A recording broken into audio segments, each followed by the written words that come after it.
مرزا شاہرخ تیموری کے خلاف آپ نے باقاعدہ نہ صرف قیام کیا بلکہ تاریخی کتابوں کے مطابق کردستان کے کچھ علاقوں میں آپ کی حکومت بھی قائم ہو گئی تھی۔ قائم ہوئی۔ تو یہ سیرہ میر سعید محمد نوربخش ہے کہ اگر کوئی ظالم فاسق فاجر شخص آپ کے اوپر حکمران ہے تو اس کے خلاف آواز اٹھانا ضروری ہے، لیکن کم از کم خود بندہ کا ہدف یہ ہو، اور دوسری بات یہ ہے کہ خود کس قسم کا بندہ ہے یہ بھی مد نظر دیکھنا ہوگا۔ اور سید محمد نوربخش نے باقاعدہ اس کے خلاف قیام بھی کیا، اسی کے جرم میں 2 3 دفعہ جیلوں میں بھی جانا پڑا، پھر جیلوں سے رہائی بھی ہوئی۔ پھر آپ کے یہ میں نے پہلے عرض کیا کردستان کے کچھ علاقوں میں آپ کے نام سے سکہ بھی چلتا رہا باقاعدہ۔ پھر اس کے اوپر آ کے ادھر آخر میں جو آپ جس علاقے میں ابھی آپ دفن ہے، آپ کا مدفن جو ہے سولغان، کن سولغان کہتے ہیں، ایک بالکل چھوٹا سا دیہات ہے تہران کے نواحی علاقے میں۔ اب تو خیر وہ تھوڑا اسٹیبلشڈ ہو گیا اور پکنک پوائنٹ بن گیا، نہیں تو دیہات ہی ہے، یعنی بالکل دو پہاڑوں کے بیچ میں ایک نالے کے ساتھ، ہمارے بلتستان جیسا ماحول ہے وہاں پہ۔ تو اچھا۔ وہاں پہ جا کے کیا گیا، وہاں پہ پھر ابھی تو خیر ان کا مقبرہ بھی عالیشان بنا ہوا ہے، اور ابھی تو پکنک پوائنٹ ہے، لوگ کافی گھومنے تہران کا نواحی علاقہ ہے، تو تہران آپ کو پتا ہے اس وقت یعنی امیروں کا شہر ہے، تو وہاں سے لوگ گھومنے پھرنے کے لیے آتے ہیں۔ اب تو وہ بڑے ہوٹل شوٹل ریسٹورنٹ وغیرہ بنے، نہیں تو بہت ہی یعنی بالکل ہی ایک سائٹ ایریا میں آپ کو بھیج دیا گیا، وہاں پہ جلا وطنی کی تقریباً زندگی گزاری، اور آپ کی وفات بھی ادھری ہی ہوئی۔ صحیح صحیح۔ تو بہرحال میں ابھی اس بیس میں، چلو ہم بات میں اس طرح کی چیز پہ آئیں گے کہ یہ جو سید نوربخش کا اپنا بھی اور آپ نوربخشیوں کی تاریخ میں یہ چیز ملتی ہے، تو میں نے کہا کہ چونکہ جو ہمارے ہاں جو لوگ ظالم حکمران کے خلاف اقدام یا خروج کے قائل ہیں، اور یہاں پر دیکھیں تنقید میرا مراد نہیں لے رہا ہوں، اس پہ تنقید کرنا اس پہ تو کوئی بات نہیں ہے، اس کو نصیحت کرنا اس پہ بھی کوئی اختلاف، لیکن مسئلہ وہاں پر آتا ہے جیسے ہمارے ٹی ٹی پی والوں کا موقف ہے نا کہ اسلامی ریاست نہیں ہے پاکستان، تکفیر اس کی ہوتی ہے اور وہ کہتے ہیں کافر ریاست ہے، اور وہاں پر حکمران سارے کافر بیٹھے ہیں، تو ہم ان کے خلاف اٹھے ہوئے اور ہم ان کو ختم کر کے اپنی حکومت لائیں گے۔ میں اس مفہوم میں بات کر رہا ہوں کہ آپ اس کا تختہ الٹنے کے لیے تحریک چلانا، پھر اس کے اندر ظاہر سی بات ہے جب ہم فقہ اور کلام میں جاتے تو اس کی بہت کڑی شرائط ایسی ہے جس کے بعد بہت مشکل ہو جاتے ہے اس طرح، تو ہم اس بحث میں اب نہیں جاتے۔ میں صرف یہ کہہ رہا تھا کہ جیسے شیعوں کے اندر نجفی صاحب جو صاحب جو جواہر، وہ یہ کہتے ہیں کہ امام کا یہ قدم امام سے مخصوص تھا، امت اس سے استناد نہیں کر سکتی، جبکہ اسی مکتب کے دوسرے بڑے فقی امام خمینی رضوان اللہ علیہ، وہ یہ کہتے ہیں کہ نہیں، نہ صرف اس سے استناد کیا جا سکتا بلکہ وہ فخر کرتے ہیں کہ ہم نے تو اس کو بنیاد بنا کے یہ سارا کچھ کیا۔ تو ہم ابھی اس بحث میں نہیں جاتے۔ آخری میں سوال آپ سے یہ کرنا چاہوں گا کہ آپ کی نوربخش مکتب کے یہاں ماتم، تعزیہ، زنجیر زنی، سینہ کوبی، اس کا کیا سلسلہ ہے؟ یہ بالکل شیعوں کی طرح آپ لوگ کرتے ہیں یا آپ کے یہاں کوئی الگ کوئی سلسلہ ہے؟ اصل موضوع پہ تو نہیں نہیں، وہ سارا اصل موضوع تھا نا، خیر چلے۔ آزاداری آزاداری ہمارا جی اصل ٹاپک ہے۔ تو آزاداری کے حوالے سے نوربخشی موقوف کو ہم اگر دیکھا جائے تو جو سب سے پہلے شاید میرا کلپ بھی اس محرم میں کچھ وائرل ہوا تھا، شاید آپ نے بھی کہیں دیکھا ہو کہ سیاہ پوشی کے حوالے سے ہم برادران کے اعتراضات بھی تھے، ہم نے اشارہ کے نام اس کے جوابات بھی دیے تھے۔ تو خیر میرے کلپ تو پرانا تھا، لیکن انہوں نے اس کو یعنی وہ اس محرم کے ساتھ میرے پچھلے سال کی کسی تقریر کا شاید کوئی کلپ تھا، تو اس کو لوگوں نے اٹھا کے اس طرح جواب کے طور پر وہ نقل کیا، حالانکہ اعتراضات بھی پرانے تھے تو ظاہری بات ہے جوابات بھی پہلے دیے جا چکے تھے۔ تو یہ کلیئر ہے کہ سید محمد نوربخش رحمۃ اللہ علیہ وہ عزاداری حسین اور غم حسین میں ہمیشہ سیاپوش رہتے تھے۔ چاردہی مدرسی جو ایک ایران کے محقق ہے، ان کی کتاب ہے، اس کے اندر بھی انہوں نے اس بات کی طرف اشارہ کیا ہے، اور قاضی نور اللہ شستری نے بھی، اور مجالس المومنین کے اندر بھی اس بات کی طرف اشارہ کیا کہ حضرت سید محمد نوربخش کا ایک شاگرد بڑا مشہور تھا، لیکن بدقسمتی میں آپ کو کہوں گا کہ ہمارے خود نوربخشی نا جو اس وقت جو علماء ہے یا بہت سارے دانشور جسے ہم کہتے ہیں، وہ خود ان کتاب سے ہی ناآشنا ہے۔ کتاب ہے مفاتیح الجنان فی شرح گلشن راز، یہ شرح گلشن راز جو محمود شبستری کی کتاب ہے، اس کے اوپر جتنے بھی شرح لکھی گئی ہے، ان میں سے سب سے ضخیم شرح ہمارے شاہ سید کے شاگرد حضرت اسیری محمد لاہیجی کی کتاب ہے. اچھا. تو صحیح. انہوں نے اس کتاب کے شو اسیری لاہیجی جو ہے وہ، میں آپ کو اگر تاریخ کے حوالے سے بتاؤں تو ایران کے اندر نوربخشیت پھیلانے میں اسیری محمد لاہیجی کا بہت بڑا کردار ہے. یعنی جی. سید محمد نوربخش کی تعلیم پھیلانے میں، جس طرح بلتستان میں کشمیر میں شمس الدین عراقی کا ہے، وہ بھی سید محمد نوربخش کے شاگرد تھے. اور ان کے بعد شاہ قاسم فیض بخش کے بعد ان کا خلیفہ یا جو ہمارے سلسلے کا پیر بنا. انہوں نے ابھی جو بلتستان میں جتنے بھی آزاداری یا رسومات، اس پہ اگر میں ابھی آپ کو اشارہ بھی کروں گا، یہ اس کے بنیاد گزار ہم ہیں. یہ جو ابھی وہاں پہ شیعہ برادری جو کہتے ہیں کہ اسد عاشورہ کو ہم نے یوں کیا، ہم نے وہ کیا، یہ سب نہیں ہے. اس کے سارے آزاداری کے جو بنیاد گزار ہم ہیں. اور آزاداری کی جو اصل جو شکل اس وقت بھی اگر بلتستان میں کہیں محفوظ ہے، ہمارے ہاں ہے. ہوں. باقی جتنے بھی ابھی تو خیر ماشاءاللہ سے ہمارے کچھ شیعہ دوستان بھی، برادران بھی اس کے اوپر آواز اٹھا رہے ہیں. ہوں. جیسے ابھی ہمارے ایسے. علی جی جی. ثانی بڑے ہمارے اچھے دوست ہیں. اور وہ میں خود اس کو اس لیے پسند بھی کرتا ہوں کہ وہ اس طرح کی چیزوں پہ آواز بھی اٹھاتے ہیں کہ امپورٹڈ جو آزاداری ہے، یا مثلا جو باہر سے جو اب دوبارہ وہ گھوم پھر کے نا، وہ ہم ایک اصطلاح استعمال نہیں کرتے، کل شیء یرجع الی اصلہ، ایل جی وہ الاصل. ہوں. پلٹ رہے ہیں سارے. کہ اب وہ بھی دوبارہ سے باقاعدہ یہ قمیص اتار کے ماتم کرنے کے خلاف باقاعدہ دوبارہ پھر وہی اصل شکل میں آ رہے ہیں. اس کو ہم آج کی اصطلاح میں نا، اس کو ہم نے ایک نئی اصطلاح ایجاد کی ہے کہ باحیا آزاداری یا با پردہ ہوں. آزاداری. اس کی طرف اب دوبارہ آ رہے ہیں. ہم تو پہلے سے اسی پہ تھے، اور ہم اب بھی الحمدللہ اسی پہ موجود تھے. ہمارے کسی بھی مجلس میں آپ کو ننگے بدن کے ساتھ کوئی آزاداری ماتمداری آپ کو نہیں ملے گی. اگر کہیں بھی دیکھ بھی لے تو اس کا مطلب ہے یہ ہمارے دوسرے جو پنجاب کے شیعوں سے متاثر ہے، ہمارے اس طرح کوئی بزرگان کی تعلیمات نہیں ہے. نہیں. ایسا تو ہی ہے. پاکستان میں آزاداری کو جس طرح یعنی نوربخشیت کو میر شمس الدین عراقی نے فروغ دیا، ایران کے اندر اسیری محمد لاہیجی نے نوربخشیت کو فروغ.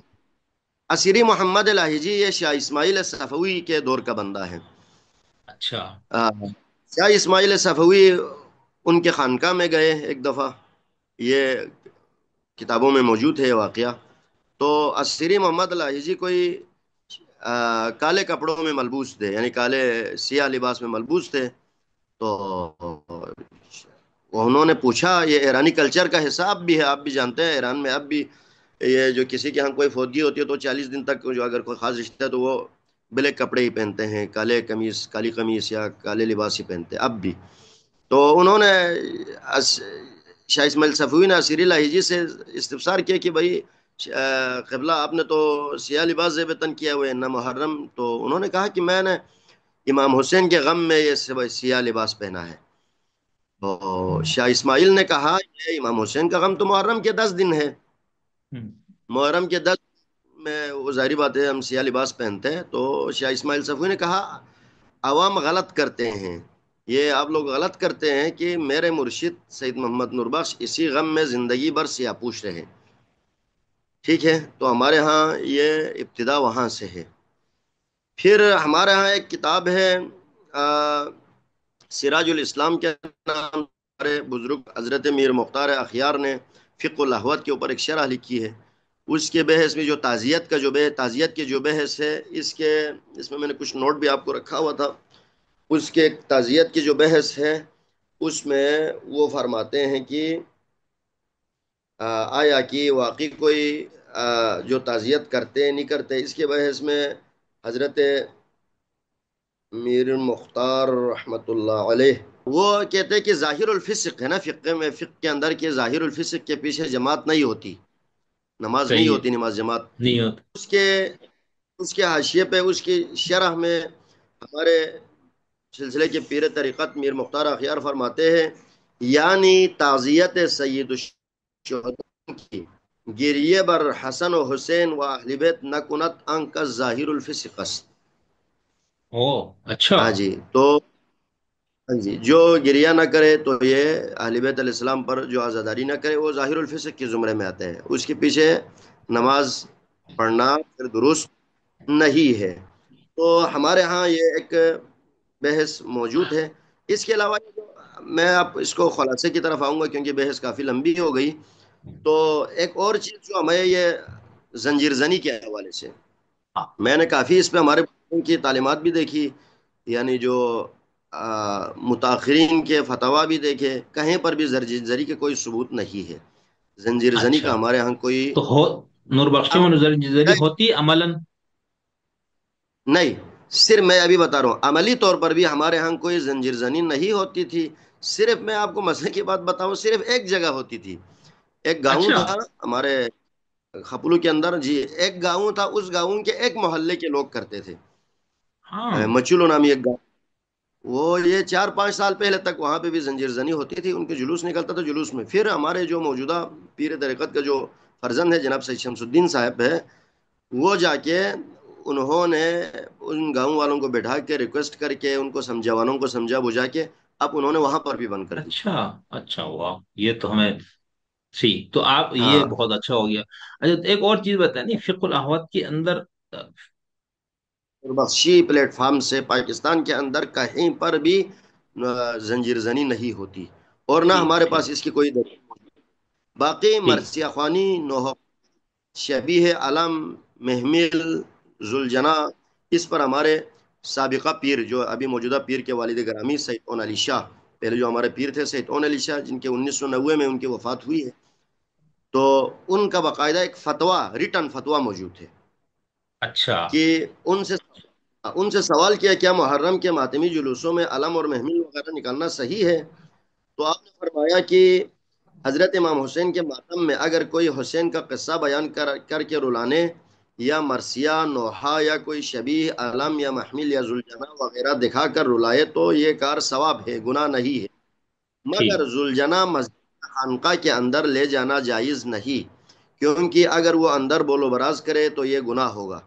کیونکہ مسجد کے اندر بے حرمتی نہ ہونے دینا انسان کی ذمہ داری ہے اور حیوان کی نہیں ہے. یہ حیوان کی نہیں بلکہ واہ. انسان کی ذمہ داری ہے. اسی طرح مسجد کے اور اسی طرح زنجیرزنی کر کے مسجد کو نجس کرنا بھی گناہ ہے. لہذا خلاف شریعت کوئی کام نہیں ہونا چاہیے، اگر کوئی ایسا کرے تو وہ گناہ گار ہے. ان کا یہ ریٹرن صحیح. فتویٰ. یہ بہت فتویٰ اچھا. ہمارے ایک ڈاکٹر صاحب ہے، پی ایچ ڈی ڈاکٹر بھی ہیں، انجینئر نذیر حسین، ان کی ایک کتاب ہے زندہ جاوید کا ماتم کیوں، یہ بھی تقریباً یہ 90 کی دہائی میں لکھی گئی ہے. اس کتاب میں بھی انہوں نے اس فتویٰ کو ہو بہو نقل کیا ہے. اور یہ ہمارا ہاں ایک موقف کلیئر ہے.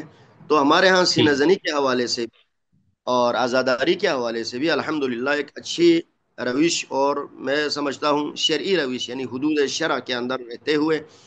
اور آپ نے کبھی ہماری نوربخشی مجلس اگر اٹینڈ کی ہو، کیونکہ آپ شگر سے تعلق رکھتے، شگر میں ہماری آبادی جن علاقوں سے آپ لوگ کا تعلق ہے وہاں پہ کم ہے، یعنی کم ہے. اور وہ بھی ہے تو وہ اگر ہے بھی تو آپ لوگوں کے تحت تاثیر زیادہ ہے.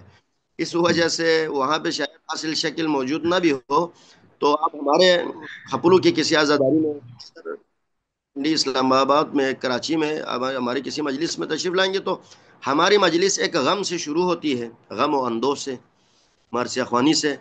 ہماری مجلسوں میں، ہماری تقریروں میں کوئی واہ واہ نہیں ہوتا، کوئی نعرے نہیں لگتے، کوئی سلوات نہیں بھیجا جاتا مجھے تقریر کے پتہ ہے. دوران. میں خود جی شریک ہوں، ہم ہمارے بالکل. علاقے میں خانقاہ میں بالکل ماتم یہ وہ ہوتا ہے سارا. اور بالکل الگ جی جی. ان کا انداز، اور یہ جو شیعوں سے بالکل فرق واضح ہوتا ہے کہ نہیں یار یہ دوسرے لوگ ہیں. 10-12 سال سے مسلسل یعنی شہروں میں مجلس پڑھ رہا ہوں. یہ کراچی میں جس مدرسے میں آپ گئے وہاں بھی میں نے 2 سال اشرہ پڑھا، ادھر واہ میں 2 سال پڑھا، راولپنڈی میں 2-3 سال پڑھا. ابھی جس مسجد پہ میں ہوں یہاں پہ بھی میں نے یہاں آنے سے پہلے بھی 2 دفعہ محرم کے لیے آیا ہوں. بلتستان میں بھی بہت سی جگہوں پر میں اشرے پڑھ چکا ہوں. تو وہاں پر بھی ابھی بھی ہماری مجلس بالکل ایک پرسوز انداز سے شروع ہو کے پرسوز انداز میں اختتام ہوتا ہے. یہ ہمارے بزرگان کی تو تعلیمات ہے. اور آپ مزے بہت کی بات، اچھا. بلتستان میں ہمارے شیعوں کے ہاں بھی شروع میں ایسے ہی ہوتی تھی عزاداری. ایسے ہی ہاں یہ آپ بزرگان ابھی بھی سے کچھ جگہوں پر ایسے ہی ہے، لیکن اب وہ کافی یہ تبدیلی آئی ہے جس طرح یہاں پر آئی ہے. درمیان میں واہ واہ کا کلچر جو ہے، یا درمیان میں نعرے اشعار بازی کا جو کلچر ہے، یا ننگے ہو کے ماتم کرنے کا جو کلچر ہے، یہ سارے امپورٹڈ ہے. کیونکہ صحیح. بلتستان میں کلچر، بلتستان کا ایسا مذہبی تہوار یا مذہبی عزاداری نہیں تھی. ٹھیک، بہت اچھا آپ نے بتایا، بہت شکریہ. اچھا ایک چیز بس آخری، یہ آپ لوگ کو یہ محرم کی 10 دن آپ لوگوں کی ہم مجلسیں ہوتی ہے اس حوالے سے،